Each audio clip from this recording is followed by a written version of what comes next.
If you work on this one skill, it will transform your float and wellness center. I want to talk with you about assessing the true cost of something.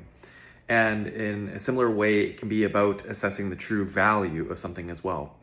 And this directly relates to how you and your staff talk with your community about floating, your other services too, but especially floating. And when you are constantly hearing, oh, it's too expensive, that's too much, like a float is how much? What are you talking about? Often people are they're reacting to just the sticker price. And what is happening is often they're having a maybe instinctual reaction. They are maybe carrying some assumptions. And often the biggest problem is it's a lack of information about what floating really is. And when I say that, I don't mean the surface level, like, well, it's in a tank and there's 1,000 pounds of Epsom salt, all these basics of it.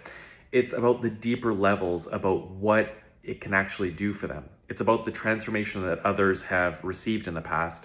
It's about, what a float practice can actually do for them, because a huge part of it obviously is about getting used to the environment, but it's also about them reconnecting with themselves. It's about showing up and taking that time, and it's about letting go and surrendering and the magical transformations that can happen from that. And when we don't talk about all that extra context, the true value of what floating can actually do for them, they get anchored on whatever it is for your full price float. I'm not talking about BOGOs, I'm not talking about 50% off, a full price float, which is still incredible value.